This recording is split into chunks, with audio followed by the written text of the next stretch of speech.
नमस्कार साथियों, आपके अपने YouTube चैनल ज्ञान मार्ग पर आपका स्वागत है।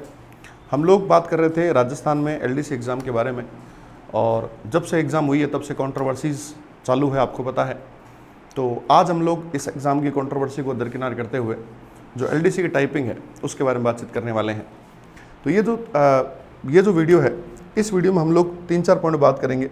सबसे पहले ये जो वीडियो है उसमें बात करेंगे कि टाइपिंग कब होने वाली है आपकी, कितना टाइम मिलेगा, कौन से महीने में टाइपिंग होगी। इसके अलावा फुल मार्क्स के लिए कितनी स्पीड चाहिए आपको, एफिशिएंसी क्या होती है, उसमें किस तरह सवाल आते हैं, और कम से कम आपको 95 नंबर लाने ही पड़ेंगे, उसके लिए क्या रणनीति हो, उसके बारे में बात करेंगे। तो साथियों, अगर आप नए हैं, पहली बार आए हैं, तो चैनल को सब्सक्राइब कर लें। तो चलिए दोस्तों, शुरू करते हैं। सबसे पहला क्वेश्चन, टाइपिंग कब होगी। तो ये जो सवाल है, ये एक प्रश्न है भाई कि टाइपिंग कब होगी। अब इस सवाल को लेकर के दिमाग में आता है कि पहले ये जो आपका जो पेपर हुआ है, उस पेपर की आएगी आंसर की। बात को समझिए भाई, इस पेपर की क्या आएगी बताओ भाई, आंसर की आएगी। ध्यान रखना, आंसर की आएगी। अब आंसर की में एक लोचा डाल दिया इन्होंने। आलोक सर ने ये बोला है कि आंसर की आएगी, उस आंसर की में अगर आपको कोई प्रश्न लगे तो वो प्रश्न डिलीट हो सकता है। ये बात उन्होंने, आलोक सर ने बोली है कि अगर कोई प्रश्न आपको लगे तो वो प्रश्न क्या हो जाएगा, डिलीट हो जाएगा। जब ऐसी स्थिति आ गई तो ये यहाँ पे ध्यान रखना, भर्ती एक ट्रैप में फंस जाएगी, क्योंकि आंसर की आएगी। बहुत सारे बच्चे ऑब्जेक्शन लगाएंगे, अब कौन से प्रश्न डिलीट करने हैं, कौन से नहीं करने हैं, एक बड़ी दुविधा रहेगी।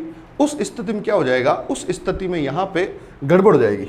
तो यहाँ अगर इस ट्रैप में फंस गई है तो फिर बहुत डिले हो सकता है। और अगर फिर सब कुछ रहा, सब कुछ सही रहा, तो फिर एक फाइनल आंसर की आएगी, फाइनल आंसर की आएगी।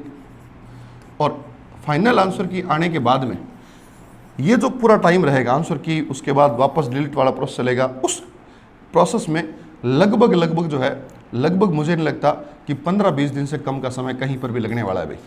ठीक है, इतना समय तो यहाँ लगेगा भाई। उसके बाद फाइनल आंसर की आएगी। फाइनल आंसर की के कम से कम 45 डेज तो देने ही पड़ेंगे इनको। तो 45 दिन का समय तो आपको देना ही पड़ेगा। ये समय ज़्यादा भी हो सकता है, मैंने कहा फिर, क्योंकि आंसर की में ये वाला प्रावधान है कि अगर, हालांकि वैसे तो आलोक सर की इस मामले में पेपर में बहुत बड़ी गलती है, बहुत सारे क्वेश्चन आउट ऑफ सिलेबस दिए गए हैं। और उनका कहना ये है कि आपने चूंकि 10वीं 12वीं में ऐसा पढ़ा हुआ है तो हम ये दे रहे हैं। तो 10वीं 12वीं में तो हमने संस्कृत भी पढ़ी है, 10वीं 12वीं में तो कई लोगों ने हिंदी की जगह उर्दू भी ली होगी, कई लोगों ने इंग्लिश की जगह और भी विषय पढ़ा होगा, पंजाबी पढ़ी होगी। तो उनमें से भी सवाल आ सकते हैं क्या। तो ये कोई बात नहीं होती, ये कोई लॉजिक नहीं होता। जब आपको सिलेबस नहीं देना था, सिलेबस से सवाल नहीं देने थे, तो आपको सिलेबस दिया क्यों फिर आपने। भारत की सबसे बड़ी एग्जाम जो UPSC, उसमें भी सिलेबस से क्वेश्चन आते हैं। तो आप LDC का पेपर बिना सिलेबस के, मतलब कुछ भी दे रहे हैं। 27%, ध्यान रखना, 27% बड़ा नंबर होता है। 27% जो है वो पेपर आउट ऑफ सिलेबस है, बताओ। तो ये कोई बात नहीं होती। तो ये वाला जो ट्रैप है, ये यहाँ फंस गई है। इस प्रोसेस में लंबा समय लगने वाला है भाई, और इस प्रोसेस के निकलने के बाद कम से कम 45 दिन देंगे आपको। ठीक है, तो अगर मोटा मोटा अपन जोड़ते हैं, मोटा जोड़ते हैं, तो भी ध्यान रखना, तो भी 2 से 2.5 महीने का टाइम तो ये हो गया भाई, हो गया। और मैं ये कह रहा हूँ इससे ज़्यादा ही टाइम मिलेगा आपको। ठीक है, तो लगभग अभी जो समय है, जैसे मान लो अगस्त खत्म हो रहा है, तो सितंबर, अक्टूबर, नवंबर, तो अपने नवंबर पकड़ के चलते हैं। तो मोटा अपना जो समय है, अपना जो एक अंदाज है, सब कुछ ठीक रहा तो नवंबर लगभग जो है लास्ट में, या फिर स्टार्टिंग के में, कहीं पर भी नवंबर में टाइपिंग टेस्ट हो सकता है। ठीक है, तो हमारा पहला उत्तर जो हुआ वो ये हुआ कि टाइपिंग टेस्ट कब होगा। तो मेरा उत्तर है लगभग नवंबर में होगा। अगर एवरीथिंग गोज वेल, उसमें इन बिटवीन कुछ हो गया तो फिर भगवान ही मालिक है, उसके कुछ हो सकता है। चलो भी, अगला सवाल है, फुल मार्क्स के लिए क्या, कितनी स्पीड चाहिए। तो आपको पता होगा, वैसे तो आप तैयारी कर रहे हैं, तो ध्यान रखना, हिंदी और इंग्लिश, हिंदी में आपको 400 वर्ड दिए जाएंगे, 400 words given to you in 10 minutes. आपको 10 मिनट में 400 वर्ड्स टाइप करके आने हैं।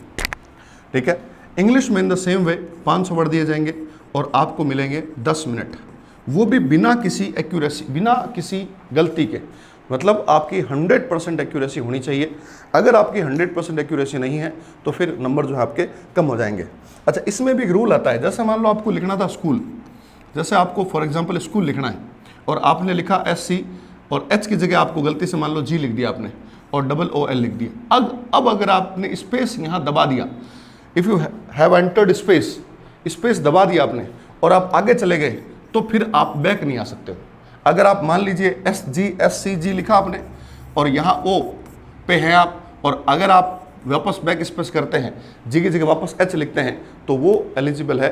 अगर आपने एक बार स्पेस दबा दिया, आगे चले गए, तो आप फिर वापस बैक नहीं आ सकते। फिर आपके पास एक ही ऑप्शन बचेगा, वो है आप आगे जाएंगे, आप पीछे नहीं आ सकते हैं। तो ध्यान रखना, बैक स्पेस का वैसे तो कम यूज़ करना है, लेकिन चूंकि वर्ड्स लिमिटेड है, समय भी आपके पास 10 मिनट है, तो आपको उसी तरह से दिमाग में रख के प्रैक्टिस करनी है। ठीक है भाई, गलतियाँ कम से कम होनी चाहिए। अगला जो सवाल आता है आपका कि एफिशिएंसी में क्या होता है।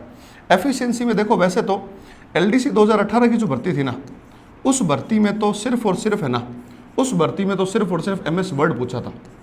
उस भर्ती में तो सिर्फ और सिर्फ क्या पूछा था, MS वर्ड पूछा था।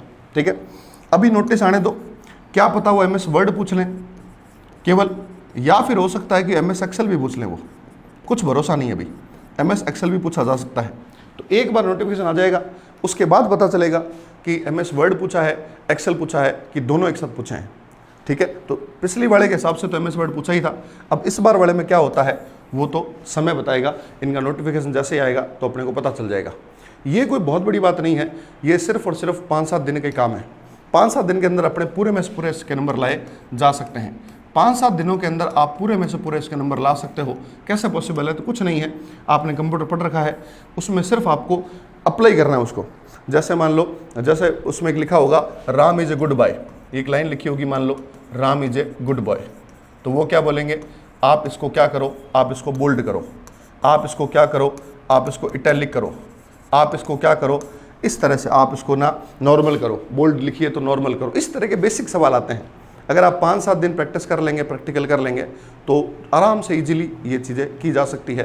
कोई बहुत बड़ी ज़्यादा बड़ी बात नहीं है, लेकिन 5-7 दिन आपको देने पड़ेंगे और थोड़ा सा इसमें जो टेक्निक्स हैं वो यूज़ करनी पड़ेगी। आपको होम बटन के बारे में, आपको मेन्यू के बारे में, आपको ये जो फ़ॉन्ट्स के बारे में, फ़ॉन्ट्स कहाँ से होती है, कहाँ से बॉर्डर लगाते हैं, कहाँ से बॉर्डर हटाते हैं, कौन सा कलर कैसे फिल करना होता है, वो सारी चीज़ें आपको थोड़ा सा देखना पड़ेगा। अगर आप इन सब चीज़ों एक्सपर्ट हो जाते हो तो 50 नंबर लाना बड़ी बात नहीं है। सिंपल से क्वेश्चन आते हैं, वो आप आराम से कर सकते हैं। तो तीसरा सवाल हमारा यहाँ पे ख़त्म होता है। अब 100 में से 95 लाने के लिए क्या करें? तो देखना, 100 नंबर बैठे हुए कैसे हैं, तो बटे हुए हैं 25, 25, 25 और 25, ये 4 भाग है। इसमें से ध्यान रखना 25, 25, 25, 25 में से ये 50 नंबर टाइपिंग के और ये 50 नंबर आपके एफिशिएंसी के। तो इनमें से 50 नंबर तो लाए जा सकते हैं पूरे के पूरे, कोई बड़ी बात नहीं है। और इनमें आपको पास होने के लिए कम से कम 9 नंबर लाने पड़ेंगे। तो कितने नंबर हो गए आपके? 50 तो ये वाले हो गए और इतना, तो आपको 70 नंबर तो हर किसी के आएंगे भाई। 70 नंबर तो आपको लाने ही लाने पड़ेंगे। 70 नंबर तो हर किसी स्टूडेंट के आएंगे ही आएंगे, अगर वो थोड़ा बहुत भी सीरियस है तो। 9 नंबर टाइपिंग में चाहिए 25 में से, और यहाँ 50 पूरे के पूरे आ सकते हैं। तो 50 और 18 लगभग 68, 68 नंबर हो गए। लगभग 70 नंबर की बात कर रहा हूँ मैं, इतने तो नंबर लाने हैं। अब अगर इससे ज़्यादा आपको नंबर लाने हैं तो आपको प्रैक्टिस करनी पड़ेगी, और 95 नंबर, 97 नंबर, 98 नंबर, 99 नंबर तक भी लाए जा सकते हैं। कोई बड़ी बात नहीं है अगर आप ईमानदारी से मेहनत करते हैं। इस 2.5-3 महीने के टाइम में टाइपिंग करते हैं, तो टाइपिंग कोई बहुत बड़ा ऐसा रॉकेट साइंस नहीं है, आप इजीली कर जाएंगे अगर आप थोड़ा सा ठीक ठाक तरीके से कर सकते हैं। ठीक है, तो ये बड़ा क्वेश्चन भी हो गया। आई होप आपको ये वीडियो समझ आया होगा। इसमें कोई भी डाउट है आपको, कोई भी डाउट है, कोई समस्या है, कोई दिक्कत है, तो आप नीचे कमेंट्स में लिख के अपनी बात कर सकते हैं।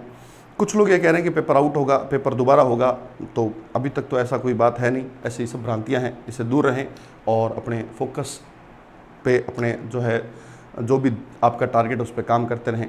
धन्यवाद साथियों। अगर आप नए हैं तो एक बार फिर कह रहा हूँ कि चैनल को सब्सक्राइब कर लें, हमारे इस वीडियो को लाइक करें, शेयर करें। धन्यवाद, थैंक यू।